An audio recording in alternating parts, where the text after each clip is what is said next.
ప్రభు అయిన యేసుక్రీస్తు నామములో మా పరమ యెరూషలేం మినిస్ట్రీస్ ద్వారా హృదయపూర్వకమైన వందనాలు. ఈ ఉదయకాలం వాక్యం వింటున్న మీరు ఎంతైనా ధన్యులు అని అనటానికి ఏమాత్రము సందేహం లేదు. ఎందుకంటే దేవుడి సన్నిధిలో గడుపుట, దేవుని మాటలు వినుట, దేవుని వాక్యానికి మన హృదయంలో చోటించటం వలన అది ఎంతో ధన్యకరమని దేవుని వాక్యం చెప్తున్నమాట. మంచిది. పరిశుద్ధ గ్రంథములో నుండి మరి యోధా పత్రిక 1వ అధ్యాయం ఉంటుంది. 19వ వచనాన్ని చదువుతున్నారు. అట్టివారు ప్రకృతి సంబంధులని ఆత్మ లేని వారై ఉండి భేదములు కలుగు చేయుచున్నారు. ఈ వాక్యములో మరి యోధా పత్రికలో రాసినటువంటి మాటలు ప్రకృతి సంబంధులు, లేదా వాక్యం చెప్తున్నటువంటి మాట, అట్టివారు ప్రకృతి సంబంధులుగా ఉన్నారు, ఆత్మ లేని వారై ఉండి భేదాభిప్రాయాలు కలుగు చేస్తుంటారు. ఈరోజు సంఘానికి వెళుతూ ఒకప్పుడు సంఘములో ఎంతో ప్రార్థన చేసి సంఘములో దేవుని యొక్క అలవరిచిన అలవాట్లన్నీ నేర్చుకున్నటువంటి కొందరు కొన్ని విషయాల్లో సంఘములో ప్రకృతి సంబంధమైనటువంటి ఆత్మ నడుస్తూ ఉంది.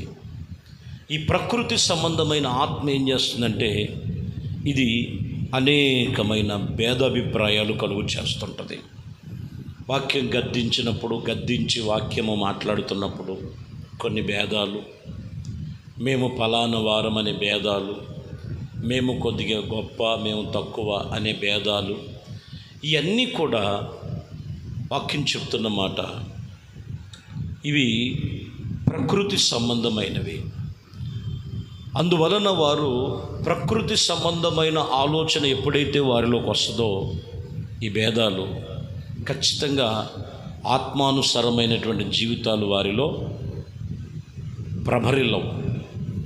ఎందుకంటే కొరింథీ సంఘములో దైవజనుడు పౌలు అలాగనే కొందరు సంఘములో ఎదుగుతూ కొందరిలో ప్రకృతి సంబంధమైన ఆలోచనలు వచ్చేసిన వాళ్ళలో వీళ్ళలో గ్రూపులు వారీగా వచ్చినట్లుగా కొరింథీయులకు రాసిన మొదటి పత్రిక 3వ అధ్యాయము 4వ వచనంలో మనం చదివితే, ఒకడు నేను పౌలు వాడను, మరి ఒకడు నేను ఇదిగో అపోలా వాడను, మరి ఒకడేమో నేను కేపా వాడను. మీరు ప్రకృతి సంబంధులైన మనుషులు కారా అని మాట్లాడారు. ప్రకృతి సంబంధమైన మనుషులు కారా? పౌలు ఎవరు? అపోలా ఎవరు? కేపా ఎవరు? దైవ సేవ చేయటానికి వచ్చి దేవునికి సమర్పించుకున్నటువంటి దైవజనులు. మరి మీరు ఎవరి వారు? మనమందరము యేసుక్రీస్తు వారం. ఆత్మ సంబంధులైన మాట్లాడే విధానం ఇలా ఉంటుందండి. కానీ వీళ్ళలో నేను పౌలు వాడని, నేను అపోలా వాడని, నేను కేపా వాడిని అని చెప్పుకుంటున్నటువంటి భేదాభిప్రాయాలు ఎప్పుడైతే వచ్చినాయో ఖచ్చితంగా అక్కడ చెప్తున్నటువంటి మాట, పౌలు ఎవడు, అపోలా ఎవడు? పరిచారకులైన గదా, ఒకరికి ఒకరు ప్రభు అనుగ్రహించిన ప్రకారము వారి ద్వారానే మీరు విశ్వసించితిరి. చాలా జాగ్రత్తగా గమనించాలి.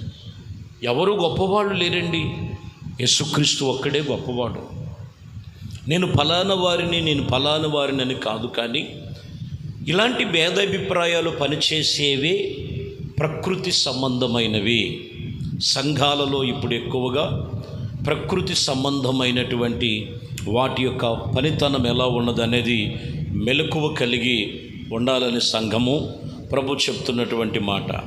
మనము ఫలానా వారమని కాదు, కానీ ఇంకా మనం చూస్తే మేము ఫలానా సంఘానికి చెందిన వాళ్ళం, ఇది చిన్న సంఘం, ఇది పెద్ద సంఘం, మా సంఘం వేరు, మీ సంఘం వేరు.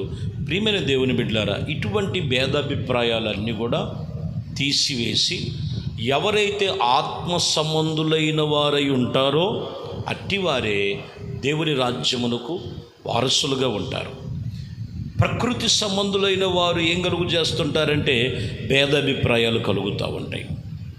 చూడండి, కొరింథీయులకు రాసిన మొదటి పత్రికలోనే 2వ అధ్యాయం 15వ వచనాన్ని చదివితే, ఆత్మ సంబంధులైన వారు అన్నిటి యందు వివేచన కలిగి ఉన్నారు. మీరు గమనించాలి, అన్ని విషయములో మనము ఆత్మ సంబంధులైన వారు వివేచన కలిగి ఉండాలి. వివేచన లేకోకుండా మాట్లాడకూడదు. ఇది ఆత్మ సంబంధులు కాదు, భేదాభిప్రాయాలు చేసేవారు.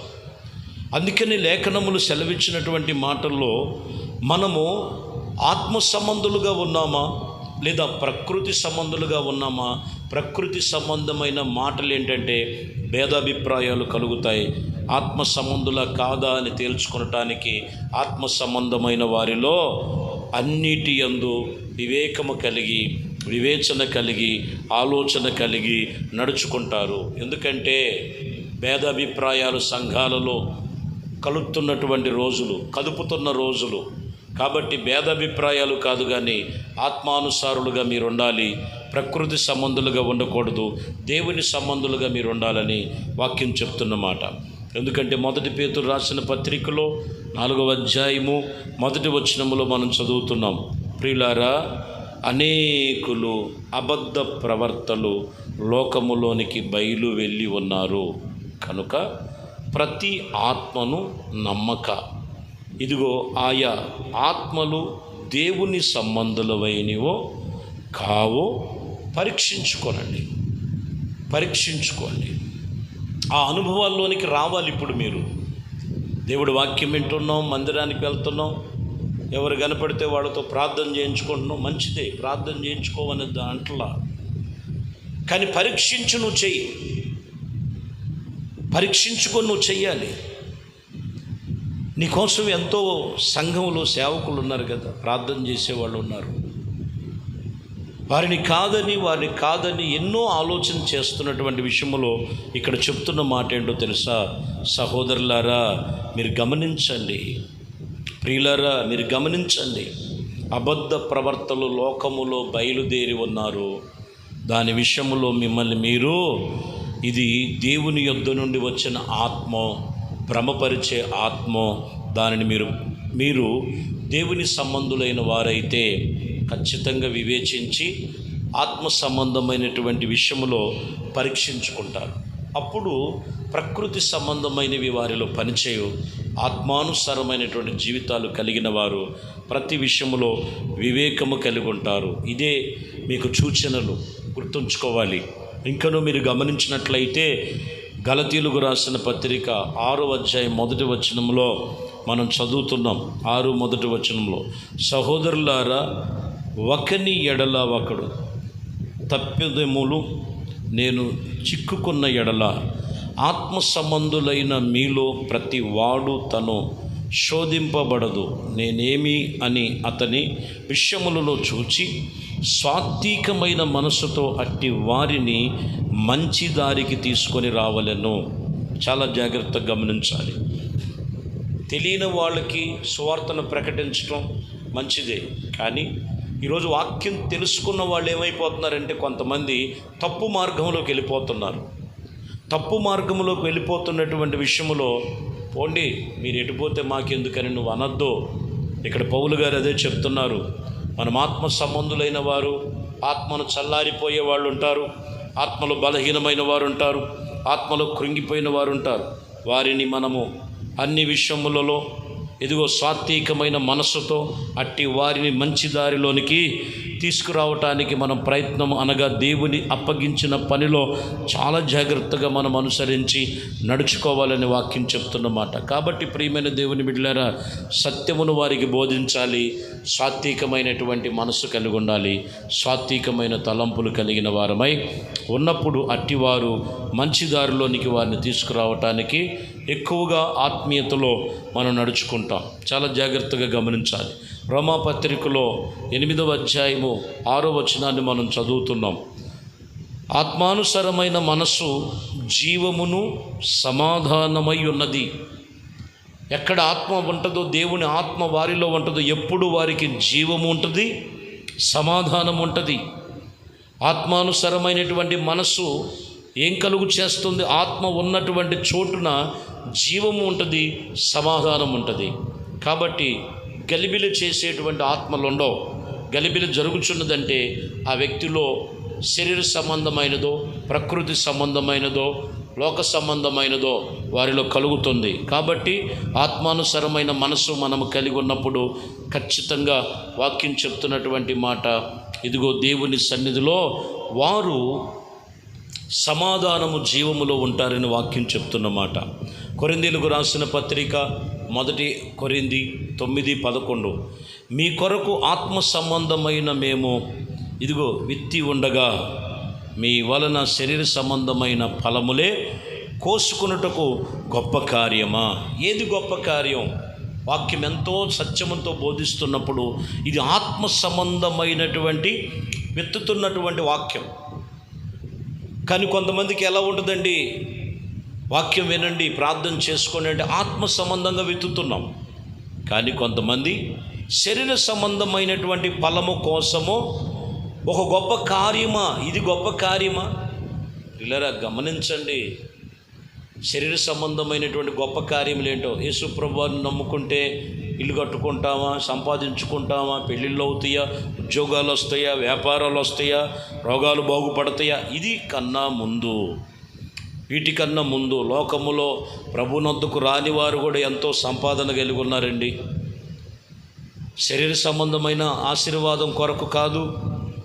మీరు గమనించాలి, ఆత్మ సంబంధముగా ఆత్మానుసరముగా విత్తుకున్నట్లయితే ఒక్కటి గుర్తుంచుకోండి, నువ్వు ఈ లోకములో ధనం ఉన్నా లేకపోయినా, మంచి ఉద్యోగం ఉన్నా లేకపోయినా, పేరు ప్రఖ్యాతి ఉన్నా లేకపోయినా, ఒకవేళ నువ్వు గుర్తించేటువంటి వ్యక్తిగా కనపడకపోయినా యేసుక్రీస్తుని నమ్మి విశ్వాస జీవితంలో ప్రభువును నువ్వు నడుచుకోగలిగితే, ఆత్మానుసారంగా నువ్వు విత్తిన విత్తనము వాక్యమును నీ హృదయములో వేర్చుకున్నట్లయితే ఖచ్చితంగా ఈ లోకమందు నీకు నెమ్మది ఉంటుంది, పరలోక రాజ్యములో నీకు స్థానం ఉంటుందని జ్ఞాపకం చేసుకోవాలి.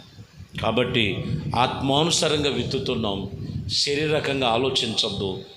దేవుడికి తెలుసు నీకు ఎప్పుడు ఏం కావాలో. మొదటిగా ఆయన నీతిని, ఆయన రాజ్యాన్ని వెతుకు. నీకేం కావాలో ప్రభు సమకూరుస్తాడు. భ్రమపరిచే ఆత్మల వైపు చూడొద్దు. లోకములో అబద్ధమైన వాటి వైపు చూడొద్దు. అబద్ధమైనటువంటి మరి వాటి వైపు నువ్వు వెళ్ళొద్దు. దేవుని సన్నిధిలో లేఖనములు సెలవిచ్చిన ప్రకారము ఆత్మీయతలో విత్తుకో. ఆత్మ సంబంధమైన ఫలము నీకు, నీ కుటుంబానికి కలుగునుగాక. ప్రార్థన చేద్దాం. పరిశుద్ధుడా, ప్రేమ కలిగిన తండ్రి, భ్రమపరచు ఆత్మ అనేది భేదాలు కలుగు చేస్తుందని ఈరోజు మీరు వాక్యముతో మాట్లాడారు. సంఘములో భేదాలు, సేవకుల మధ్యలో భేదాలు, కుటుంబాలలో భేదాలు, ఈ భేదాభిప్రాయాలన్నీ ఖచ్చితంగా ఇది ప్రకృతి సంబంధమైనదని మీ వాక్యం చెప్తూ ఖచ్చితంగా మీరు గద్దించారు కొరింథీ సంఘాన్ని. ఎవరు పౌలు, ఎవరు అపోల, ఎవరు కేప, ఇదిగో వీరందరూ కూడా పరిచారకులు మాత్రమే. యేసుక్రీస్తే సత్యదేవుడు, నిత్యదేవుడు, నిబంధన కలిగిన దేవుడని, ఒకే ఆత్మచేత నింపబడాలని మీ లేఖనములు సెలవిచ్చిన ప్రకారము ఇదిగోనైనా ఎవరు గొప్పవారు కాదు. ఏ విషయములో కూడా భేదాభిప్రాయాలు కలుగు చేస్తున్న ఆత్మలన్నీ కూడా యేసు నామములో లయమైపోవునుగాక. ఆత్మానుసరముగా నడుచుకునే జీవము, సమాధానము అట్టి వారికి కలుగు చేయమని ఆత్మతో విత్తుచూ ఉండగా ఆత్మీయతలో విత్తుకొని ఫలాలు చూసేవారుగా ఆయుధపరిచి బలపరచమని నజరేయుడైన యేసుక్రీస్తు నామములో ప్రార్థించి వేడుకొనుచున్నాము తండ్రి. ఆమేన్. ప్రభు మిమ్మల్ని దీవించి ఆశీర్వదించునుగాక. ఆమేన్.